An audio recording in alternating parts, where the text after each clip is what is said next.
You know that the original plan of this talk, I actually planned a crash course of how to pronounce my name. But I seriously did, but then I decided to drop it because the presentation is so long already. Yeah, so hi, I'm Amr. I don't want to go like deeper on what I do for work. You can just grab me anywhere and we can discuss what do I do for work. I mean, I sell clothes on the internet. That's it in a nutshell. But why am I actually here? So why am I actually on this stage at the moment? I don't know, have you ever heard this term hype-driven development before? So, this term was actually tossed by a person called Marek, I hope I'm not butchering his name, in a blog post in 2016. It was under the name hype-driven development, and it basically tries to speak about this tendency of software teams to make some sort of technical decisions based on hypes, right?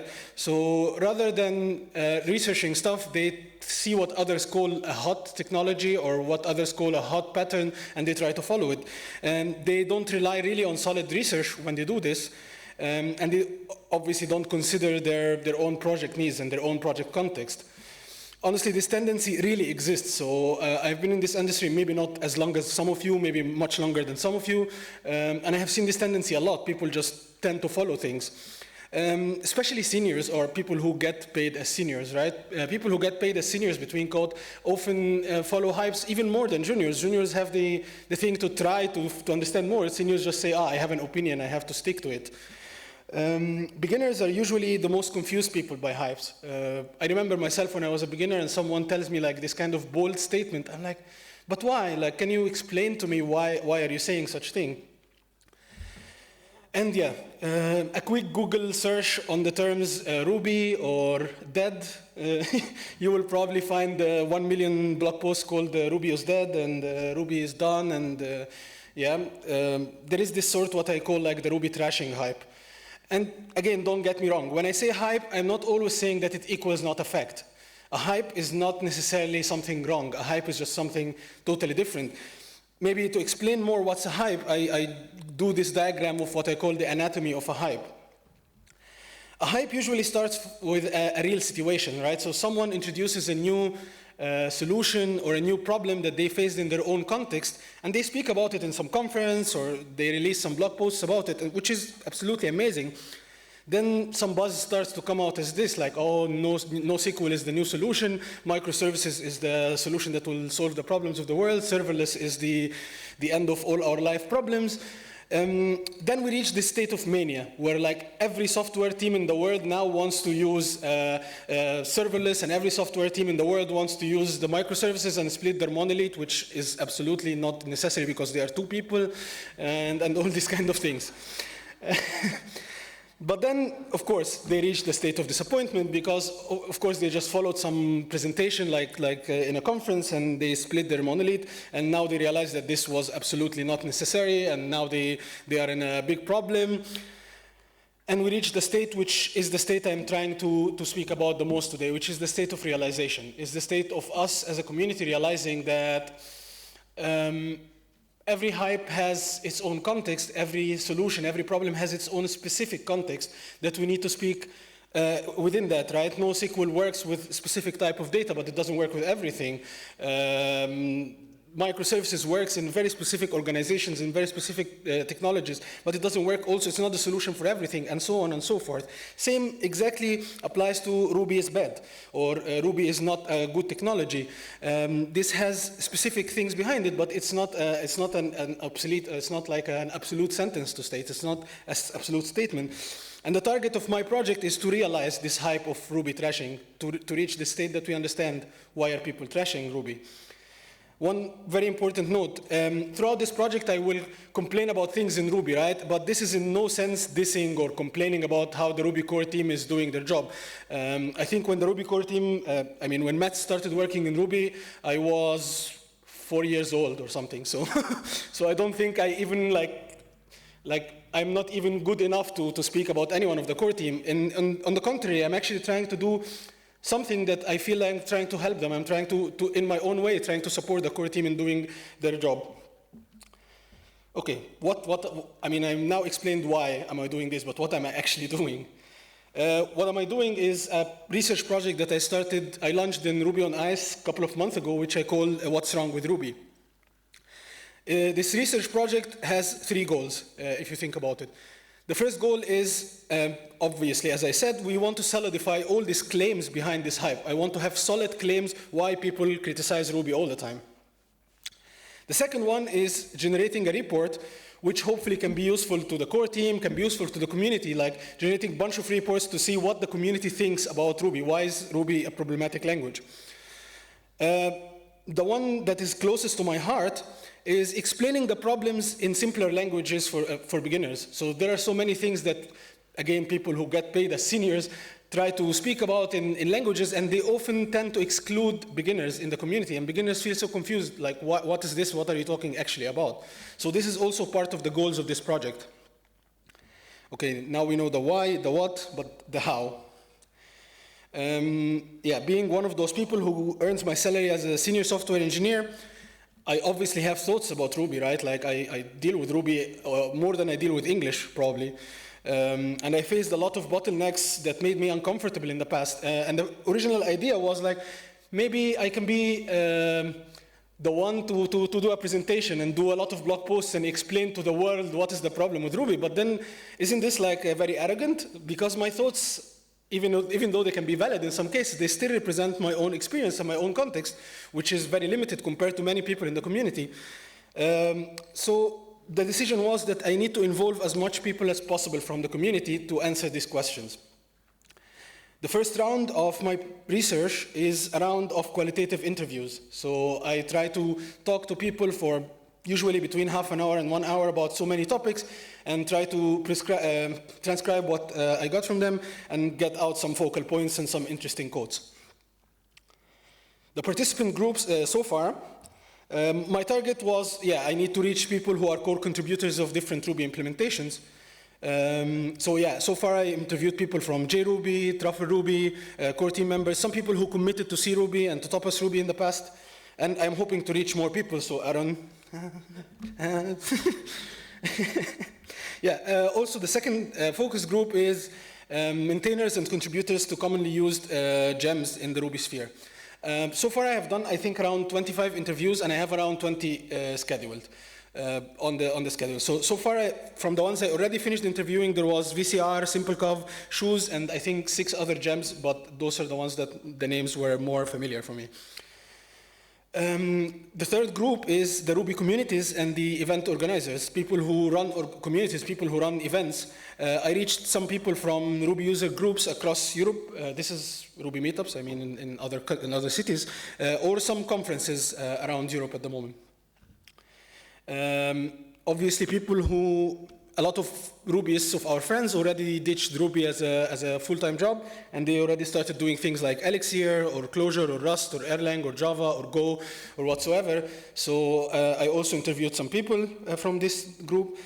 And I would like to reach more Ruby engineers from all levels. I'm obviously very down on the beginners side. I couldn't reach any beginners to register to the interview, so please. And people who explored Ruby on the academic side. So this is part I believe is really important. I would like to talk to some academics who explored Ruby. So if you know someone, please connect me. Okay, enough with this introduction. We know what am I doing at the moment. Let's look at some findings. I wouldn't even call them findings, just some highlights, some quotes out of this interview so far. And I have so many focal points. As you see, they are all these ones on the right side. So let's go deeper. First topic is performance. And it's important to note that performance is a very broad term, right? When I say performance, obviously speed is one aspect of it, but performance is not just about speed, right? Perhaps the first quote is from Toby Pfeiffer. He is the organizer of the Ruby user group Berlin, the current maintainer of SimpleCov. He said, like, imagine you have 2 rabbits trying to get from point A to point B. The first aspect would be which rabbit arrives faster. That makes sense. But then the other aspect is how many carrots did each of them need to achieve this, right? And this is probably the way to describe a performance. But then from this definition, you come to the question of what is actually a good performance? Because, performance is something that you can measure, but what kind of measure I would say it's good, or what kind of measure I would say it's bad? There are 2 groups of answers I have seen so far in the interviews. The first one is this more technical, more academic answer, which is like, I would like to achieve the task faster while consuming less resources to achieve this, which makes sense. But the answer that I more lean and I more like to agree with is to say that the answer to this question is not really a question of metrics, it's a question of your problem, what you are solving is a question of your users, right? So one metric, one answer of performance being good in one specific context can be exactly bad in another context, right? Depends on what you are really trying to solve. One of the sentiments that's really famous about Ruby, especially outside the Ruby community, but even now among a lot of Rubyists, is this sentence, this statement, Ruby is slow.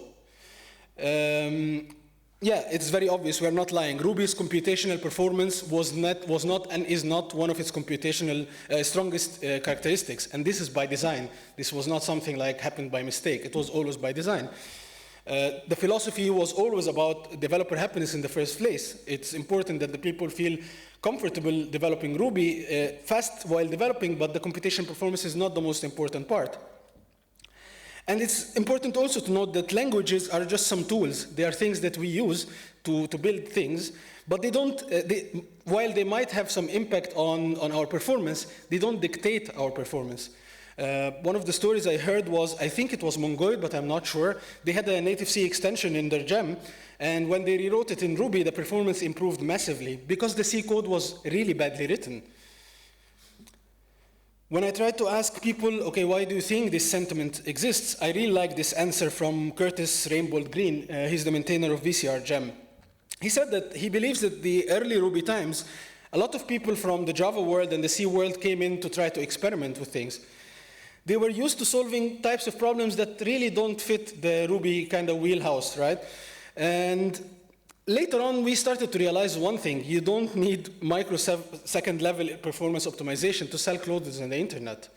And you still can make a lot of profit out of that. So as I said, good performance is still coupled to your solution, to what you're actually trying to do, not really to what it's doing. However, there are loads of examples of success in using Ruby in even high computational things. If you go to this documentation, like this page from the documentation of the Ruby language about success stories, you would find that NASA uses Ruby in some things. But, so all what I'm saying now is not defending Ruby, is not saying that, oh no, Ruby is awesome in performance, you're just making a big deal. No, we as a community are trying to move forward with this. We are as a community, we realize that in the past it wasn't at the focus, but now we are trying to move forward with this, we are trying to improve with this. Already alternative implementations existing like Truffle Ruby and JRuby shows that Ruby's performance optimization are a possible thing. They are not like a thing out of this world. Perhaps one of the sentences from Charles Nutters is one of the authors of JRuby. In the interview, he said that he believes there are edge features in Ruby that definitely make performance optimizations harder compared to other languages. So the last talk mentioned a lot Ruby 3. Who here knows about this initiative, Ruby 3.3? Yeah. For those of you who don't know, Ruby 3.0, according to the core team of Ruby, promise will be 3 times faster than Ruby 2.0. And I had a lot of discussions with people in the interviews about this specific initiative, and I find it amazing how the Ruby community is so split around this initiative. I got 3 groups of answers, and they are so different. The first group was saying that this goal is actually super high and super hard to achieve. Those group was always complaining about things that they are scared of the fate of Perl 6, that they don't want us to keep waiting for Ruby 3 to achieve this goal, and by the time Ruby 3 is out, we are not even there, we are doing Elixir. The second group is actually the exact opposite. Those people believe that this bar is too low. Why are you talking about only 3 times faster than Ruby 2.0 while Truffle Ruby is saying that they are already 12 times faster in some benchmarks? The third group, which is also my favorite group so far, is speaking about the vagueness of this metric. So when you see Ruby 3 is 3 times faster, what does that even mean, right? Are we speaking about computational resources eating more carrots to achieve this faster thing? Are we speaking about faster in what kind of benchmarks? Because I think the original idea was there was going to be 9 benchmarks, but now we are going to kind of back to this opt-carrot benchmark. So a lot of people in the community is at the moment so confused. What do you mean when we say Ruby 3 is going to be 3 times faster? And so one thing to highlight is that so far, C-Ruby 2.6, so last year in December, was shipped with a just-in-time compiler, which obviously didn't introduce massive performance enhancement, and it was not meant to that, but it's an important step for us to start to experiment with things to achieve something at the end. I think this quote is very interesting here from Chris Seaton. He is the lead of Truffle Ruby. He said that he thinks that Ruby optimization efforts has this sort of ice hockey stick shape, as you can see there. You can add a lot of optimizations and then get just a very little benefit out of it because Ruby is so dynamic by nature.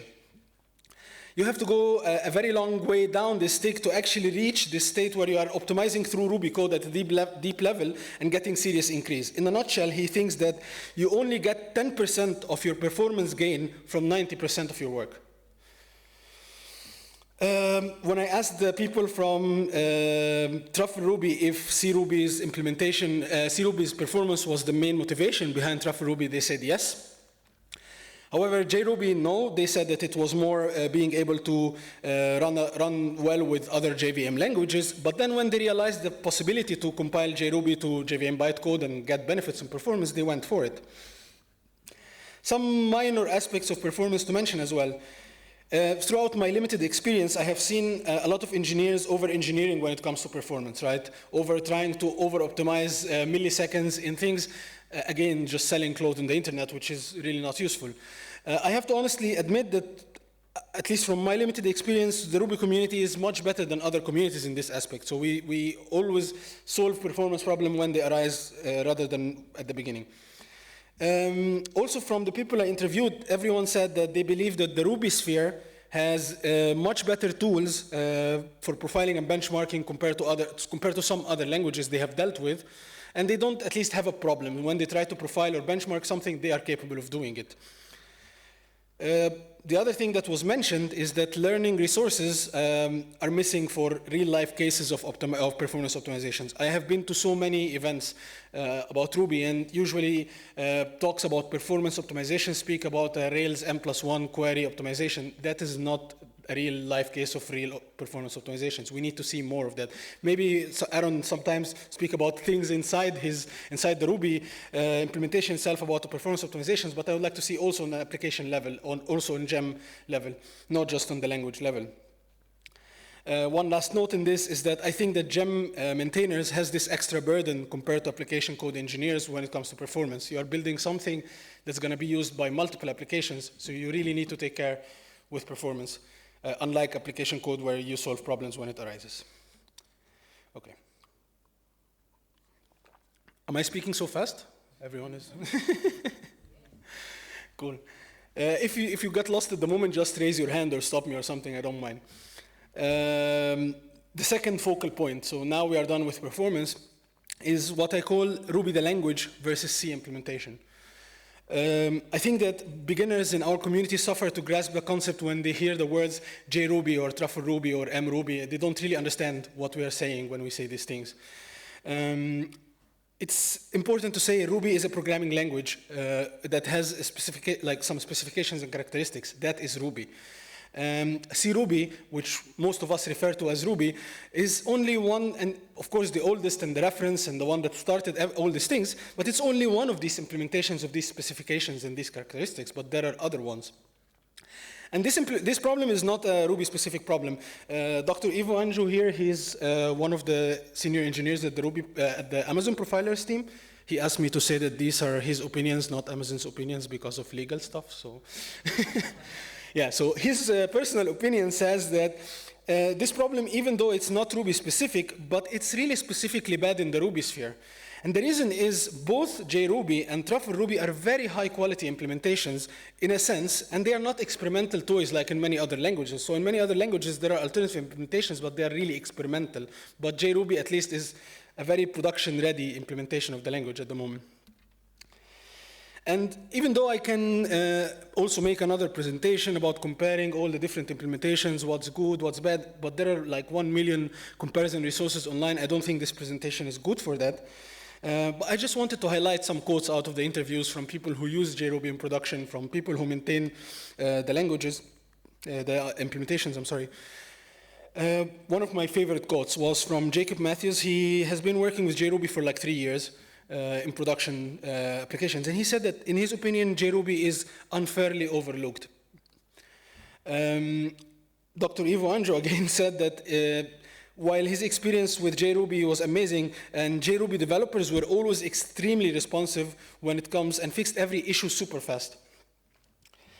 Again, Jacob said that in his opinion, Truffle Ruby might be the most exciting thing that has happened in the Ruby sphere in a while. I kind of share that sentiment, actually.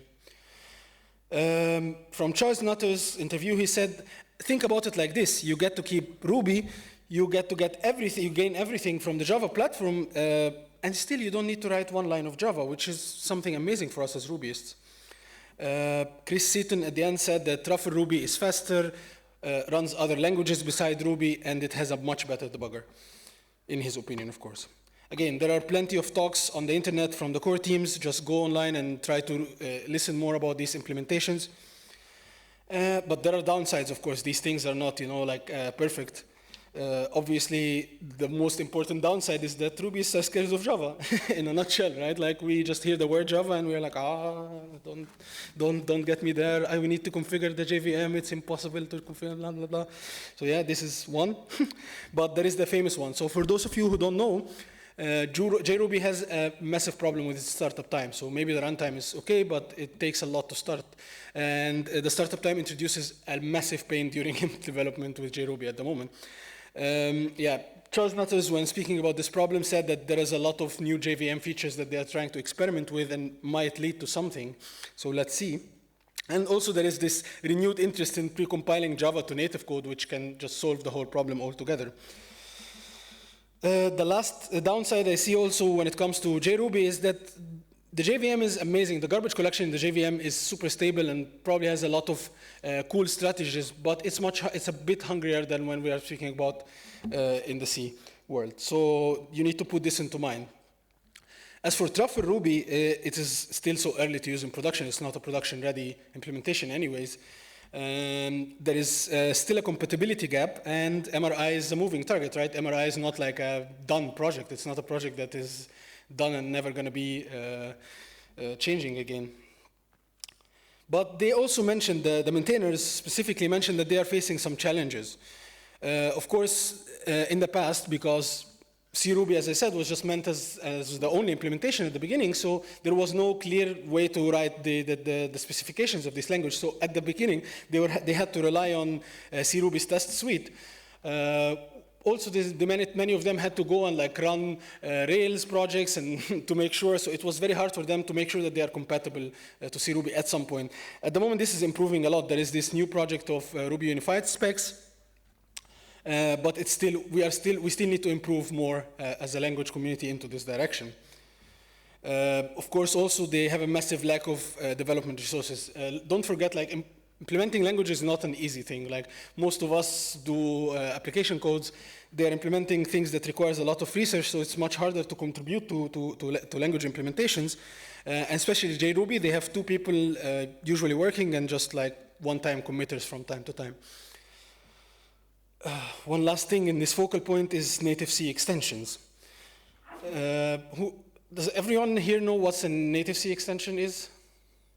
Okay, so not much. Let me give this quick brief. C is a language that was born between 1972 and 1973. We are speaking around 22, 21 years earlier than Ruby. And it's a low-level compiled language, so by nature it's computational performance is part of its characteristics. And many times gem maintainers in the Ruby world would like to write C code for performance gains, right? It's faster. They want this part of their gem to be faster.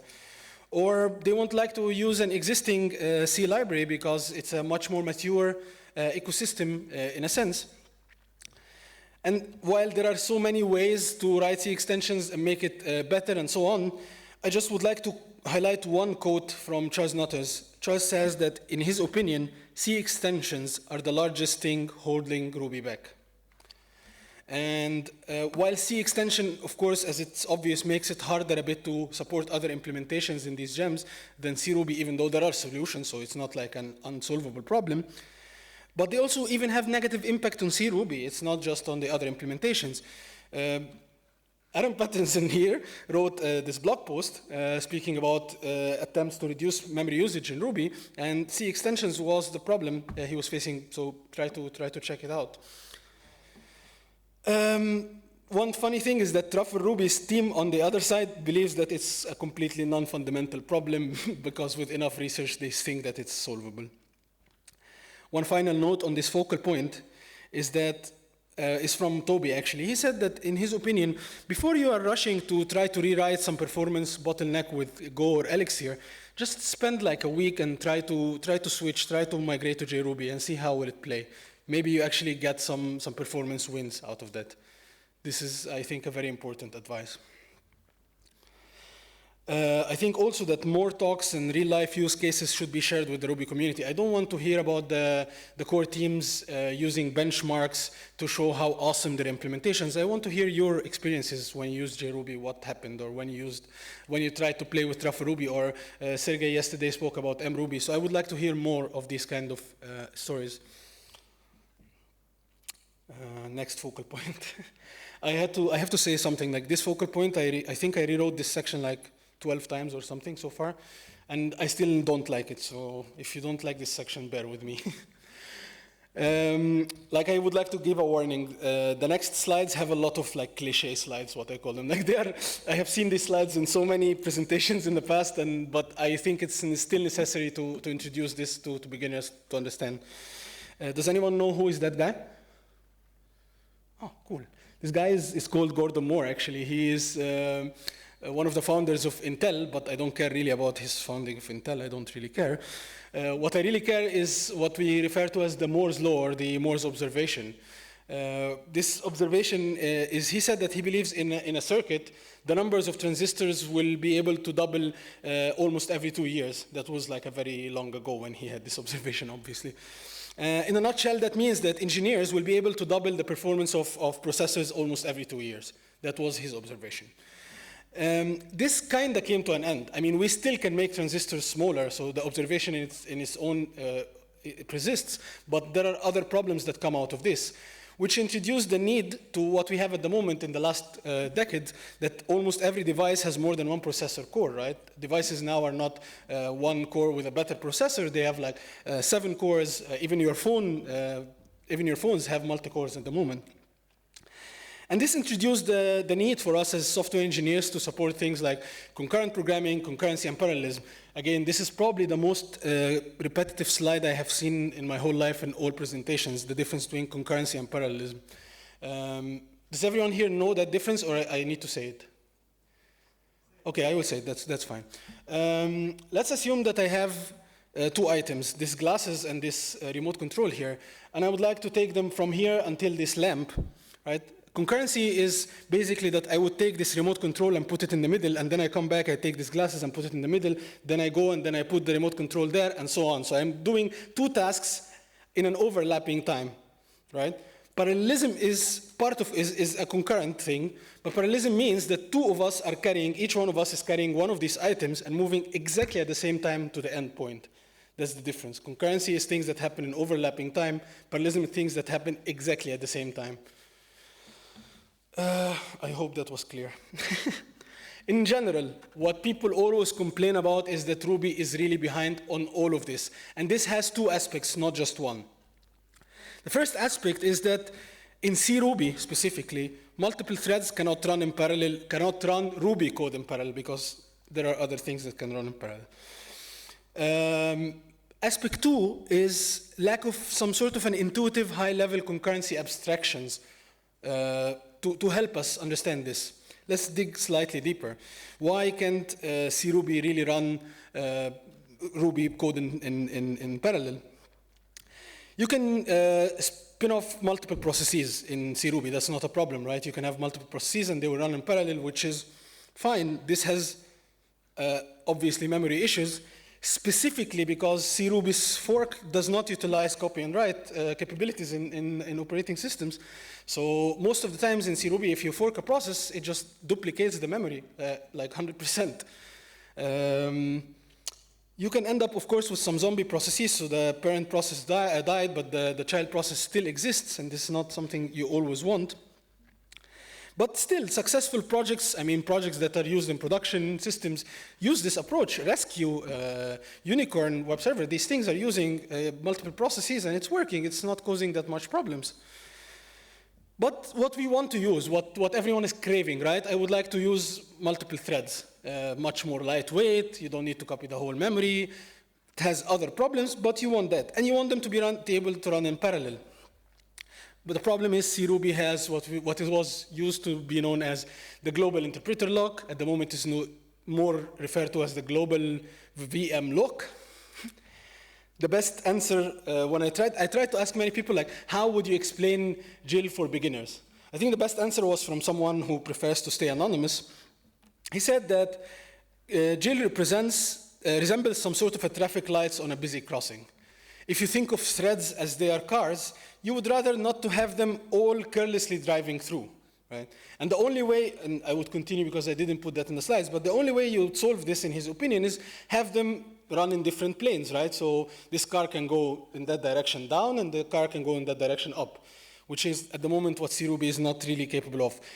Again, it's important to mention that there were so many efforts from the Ruby core team, so it's not that they are not aware of what I'm saying now. They try so many things, but they still, at the moment, didn't solve this. So at the moment, probably until Ruby 3, that will be the case, according to Charles Nutters, probably the best alternative to avoid this situation is to just not use C-Ruby, so try JRuby and you can move on. Yeah, and as I mentioned, Ruby 3.0, and it was already mentioned by Sotaro before, that concurrency was one of the 3 aspects that Ruby 3.0 design is being driven at the moment. Everyone is still here?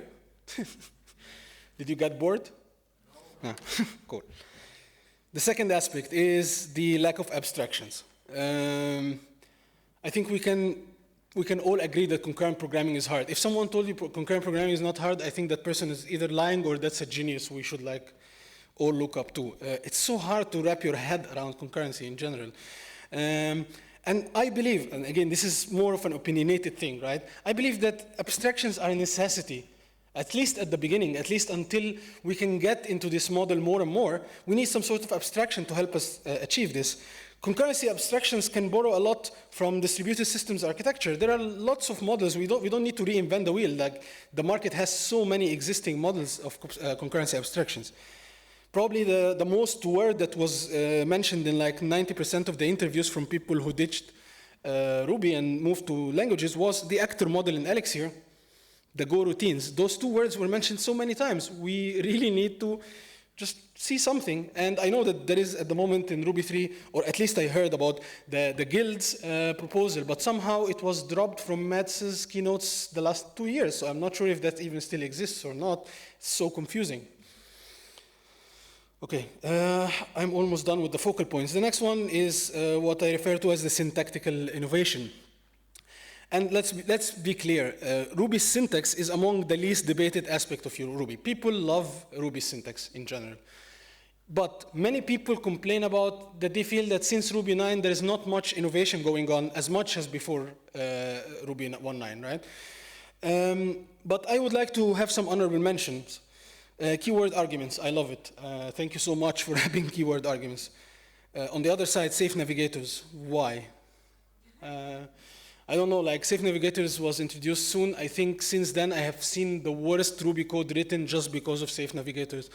I don't know how one character implementation can change the design that badly, but it does somehow. Pattern matching, that's great news. I don't know who here heard, but we will have pattern matching in Ruby 2.7, but as much as I love this and as much as I'm so happy, I am so surprised by how it just came out. Like, I just feel that no one in the community ever heard about it, and suddenly we say next December you will have pattern matching. This is the kind of thing which takes us to my next focal point, which I call the community contribution. Foundations of open source software. It says that we would like to enable people to engage in discussion, right? We would like to enable people to drive big projects together to a direction that they all agree on. At the end, we all mostly speak Ruby, as I said, as much as we speak English a day, or even native languages. We need to be kind of involved. I don't know what happened, yeah. But let's agree, yeah, of course, reality is not always perfect. As I previously mentioned, none of us is Ruby implementers. It's much harder for us to read the 27 years old C code base, right? And it's much harder for us to get involved into discussions, and we don't feel confident enough to go there to the issue tracker and try to debate things like that. But I still believe that Ruby can still improve a lot on that, and here I'm putting the responsibility entirely on the Ruby core team at the moment. Yeah, I believe that we need to get much more talks and much more resources on how to contribute. Much more talks, much more things to try to invite people. And when I say contribute, I'm not talking just about writing code and contributing, but other things, other forms of contribution. Initiatives that I heard a lot in interviews, like contribution mentorship. For example, the copy on write issue that I mentioned earlier, I by chance met two people that tried to make pull requests exactly about this specific issue, but they got stuck in the middle and they felt that they needed some support or some help. Of course, the core team is supportive, the core team tries, but still I think maybe this can take more effort than actually implementing new features. This, I think about it exactly like in my team when I consider being slow with a junior is more important than just finishing the task as a senior and letting go of the junior and not caring.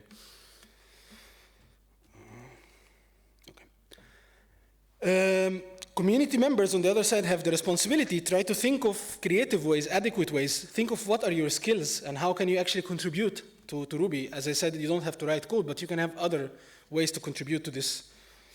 At the end, it's important to all of us to think that Ruby is just a programming project. Developers that work on it, they are not superheroes or superhumans. They are amazing people, but they can do mistakes, and that's natural. And it's important for us to support them and try to give them more support. Some honorable mentions. See Ruby move to Git in the past weeks. Woo! That really deserves a clap. Another honorable mention, in my opinion, that Charles Nutters says that he usually, his primary reason for traveling around the world to Ruby conferences is to meet Rubyists and invite more of them to try to help improve JRuby. Next focal point is one of the things that I had a lot of discussion with you. I can talk a lot about this, but I call coupling with Rails. I don't want to dig so much into this topic. I just want to say 3 sentences. Ruby is a general purpose language. Ruby is not a web language. It's not meant for the web. And even if it was meant to the web, we have other web frameworks. It's not just Rails in the world. This quiz here was an amazing idea. I suggest you all to try to take it. It's called Ruby or Rails. It's a quiz that asks you 10 questions about methods to see if it is Ruby or it's a Rails method. I think, I'm not really sure, at least the rumor says that Mets didn't score the full mark in this. At the end, just two more points. Standard library, I can do a separate presentation about that. Metaprogramming, at least me and many other people in this community have massive problem with the spreadness of metaprogramming and it taking over the Ruby community in the past and its implications at the moment. In fact, I believe actually metaprogramming was one of the most repellent things for people from outside the Ruby community to convert. At the end, Ruby is awesome. So after all what I said, I still believe Ruby is awesome. That's why I'm in Balkan Ruby at the moment. That's why I'm still doing Ruby every day.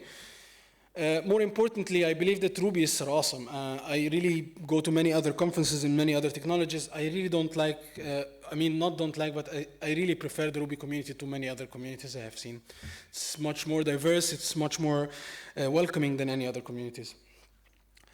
I wanted to say that this project was, as I said, just my selection of how I believe I can effectively contribute to my language, the project that I really believe in.